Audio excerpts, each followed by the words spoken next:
مختلف لوگ اپنے انداز سے مزاج پرسی کرتے ہیں. محلے کی ایک خاتون نے آ کے میری مدر سے اظہار افسوس کیا اور کہنے لگیں کہ آپ کے بیٹے کو 2 طرح کے فزیکل چیلنجز ڈسیبلٹیز کا سامنا ہے, تو اس کے لیے تو زندگی گزارنا اس محتاجی کے ساتھ بڑا مشکل ہوگا. آپ اس کے لیے دعا کیا کریں کہ اللہ آپ کو آپ کی زندگی میں ہی اسے اپنے پاس واپس بلا لے. میں یہ بات سن رہا تھا اور میرے اندر ڈسیبلٹی اور ایبلٹی کے درمیان ایک مکالمہ سا شروع ہو گیا. سماعت بھی منظر کشی کیا کرتی ہے, تم ہاتھوں سے بہت کچھ کر سکتے ہو. یہ مکالمہ چلتا رہا اور اس میں جیت ہوئی ایبلٹی کی. ہمارا آپ سے جو پیار کا رشتہ ہے, دل کا رشتہ ہے, یہ کتنا خوبصورت ہے. میں پورا ہفتہ سوچتا رہتا ہوں کہ آپ لوگوں سے ملاقات کا دن ہے. میرا نام محمد محسن نواز ہے. میں لاسٹ 15 ایئر سے مصرف 103 کے لاہور سینٹر سے پروگرامز پریزنٹ کرتا ہوں. اس کے علاوہ میں ولنگ ویز کے لیے ایگزیکٹو ڈائریکٹر PR کے طور پہ کام کرتا ہوں, جو کہ ایڈکشن ٹریٹمنٹس اور سائیکیٹرک ٹریٹمنٹ کے لیے پاکستان میں سینٹرز ہیں. میری 2 سال کی ایج تھی جب پولیو کی وجہ سے میری دونوں لیگز افیکٹ ہوئیں.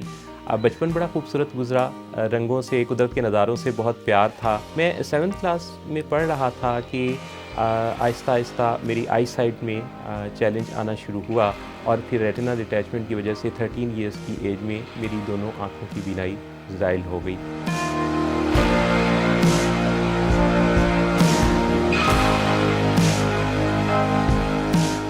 ہر فون کے اندر ٹاک بیک کی فیسلٹی ہے, ہر فون کے اندر وائس اوور کی فیسلٹی ہے, جسے آن کرنے کے بعد وہ فون جو ہے وہ ایک خاص جسچرز کے ساتھ آپریٹ ہونے لگتا ہے.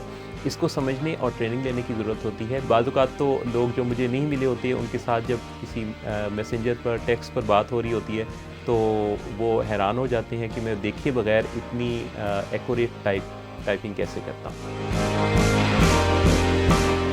ایم.اے اردو تک میری تعلیم ہے. بکس ہیں ان کو ایک ریکارڈنگ کے تھرو ان سے سیکھا. میں نے اپنے ریڈیو کے پروگرام کے ذریعے پاکستان میں بات کرنا شروع کی کہ بیریئر فری کنسٹرکشنز ہونی چاہیے اسپیشل پرسنز کے لیے. جب وہ اپنی کہانی سنا رہے ہوتے ہیں جس میں کسی کی کہانی میں فیئر ہے, خوف ہے, ڈپریشن ہے, ایڈکشن کی بہت ساری بیماریاں. محمد محسن نواز ہوں, میرے ساتھ وصال ہیں اور آپ سن رہے ہیں ہمارا شو چینج او کلاک. اسی طرح ریلیشن شپ کی ڈیفیکلٹیز, یہ سب کہانیاں جب لوگ مجھے سناتے ہیں تو اپنے دل کی بات کہہ چکنے کے بعد وہ جب میرے بارے میں جانتے ہیں, سوشل میڈیا پر کہیں میرا تعارف دیکھتے ہیں تو انہیں فوراً ایک میسیج ملتا ہے کہ اگر یہ شخص اپنی زندگی میں اتنی ڈیفیکلٹیز کے باوجود اتنی اچھی پرسکون اور انرجیٹک زندگی گزار رہا ہے تو ہم کیوں نہ کوشش کرنا شروع کریں.